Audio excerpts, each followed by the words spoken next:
Tuhan memberikan saya firman di dalam Yohanes 6 ayat 25 sampai dengan 35. Ketika orang banyak menemukan Yesus di seberang laut itu, mereka berkata-kata kepadanya, "Rabi, bila mana engkau tiba di sini?" Yesus menjawab mereka, "Aku berkata kepadamu, sesungguhnya kamu mencari aku, bukan karena kamu telah melihat tanda-tanda, melainkan karena kamu telah makan roti itu dan kamu kenyang. Bekerjalah bukan untuk makanan yang dapat binasa, melainkan untuk makanan yang bertahan sampai kepada hidup yang kekal yang akan diberikan Anak Manusia kepadamu. Sebab dialah yang disahkan oleh Bapa Allah dengan materainya."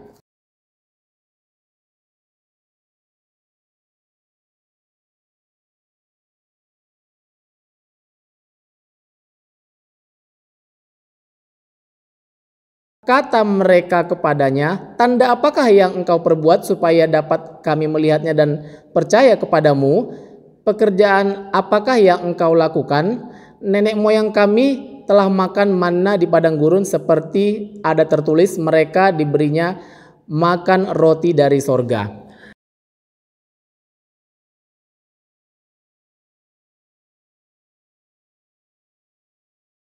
Mereka berkata kepada Yesus bahwa nenek moyang mereka selalu diberi makan gratis oleh Musa selama di padang gurun. Yang menjadi magnet bagi mereka mengikut Yesus adalah makanan yang gratis atau free. Dengan pernyataan itu Yesus kembali mengoreksi cara pandang dan motivasi mereka bahwa seharusnya yang mereka butuhkan lebih dari makanan secara fisik, yaitu makanan rohani, bahwa itu adalah yang paling penting.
Sebab siapapun yang memakan dagingnya dan meminum darahnya pasti mendapatkan hidup kekal, bahkan dibangkitkan pada akhir zaman.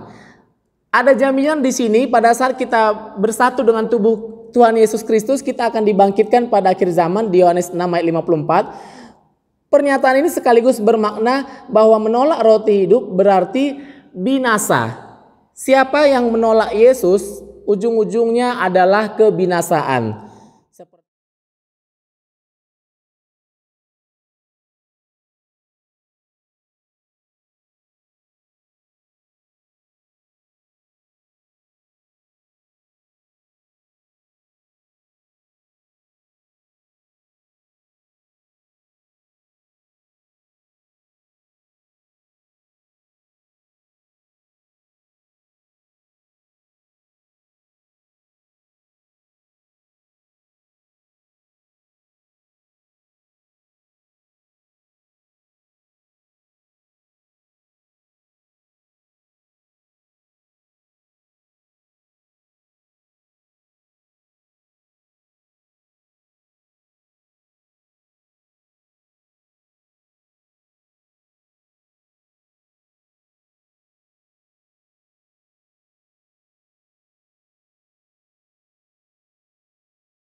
Orang berlomba-lomba mengumpulkan harta yang sifatnya sementara, bahwa mereka berpikir harta itu adalah sumber kebahagiaan.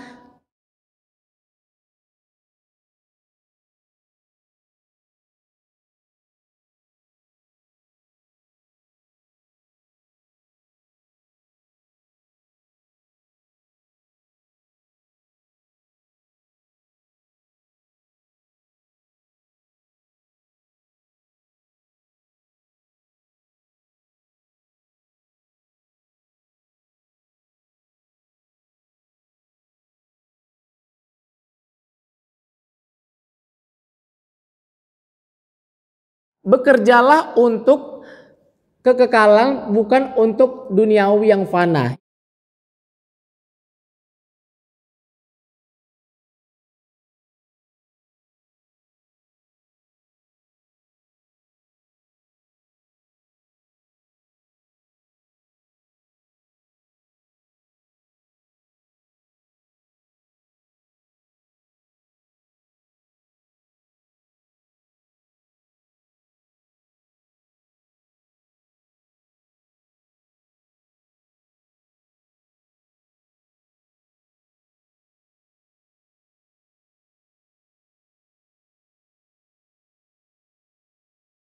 Yang dicari orang-orang duniawi adalah berkat Yesus, bukan Yesus sebagai sumber dan pemberi berkat.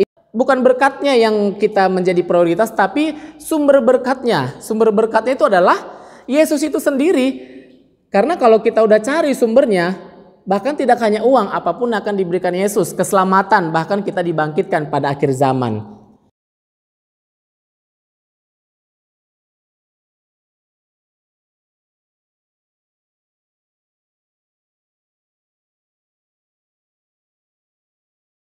Saudara-saudara, Bapak Ibu yang dikasihi oleh Tuhan Yesus, di Yohanes 6 ayat 37 Yesus kembali berfirman, "Semua yang diberikan Bapa kepadaku akan datang kepadaku." Dan ini satu yang perlu kita garis bawahi, "Dan barang siapa datang kepadaku, ia tidak akan kubuang." Luar biasa Bapak Ibu saudara-saudari sekalian.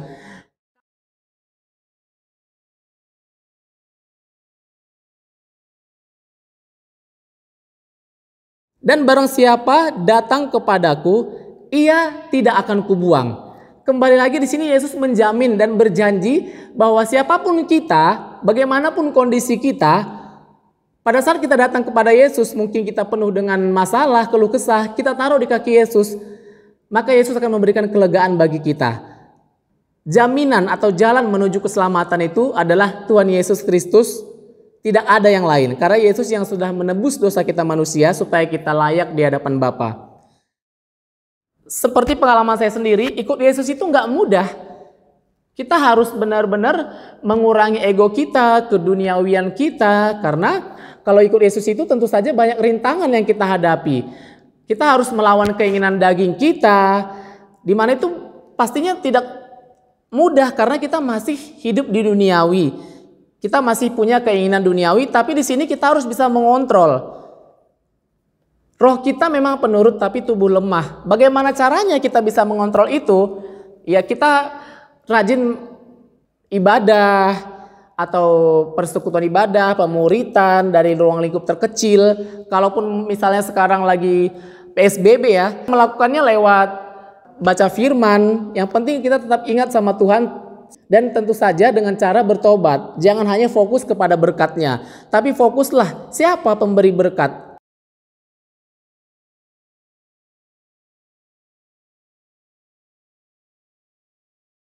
Jadi saudara-saudara semuanya sama-sama kita belajar dari sini bahwa Yesuslah roti hidup itu, Yesuslah sumber keselamatan, hanya pada Yesuslah kita bergantung sepenuhnya.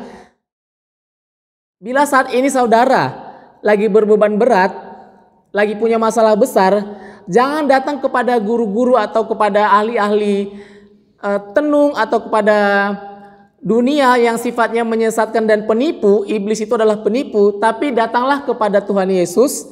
Karena pada saat kita datang kepada Tuhan Yesus dalam kondisi apapun kita, sehancur apapun hati kita, Yesus berkata bahwa Yesus tidak akan pernah membuang kita. Jadi masih ada harapan, masih ada kesempatan untuk kita membenahi diri, memperbaiki diri.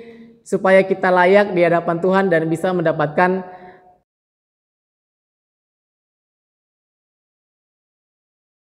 yang telah disiapkan Tuhan buat kita yang percaya kepada Tuhan. Terpujilah Tuhan, haleluya. Tuhan Yesus memberkati.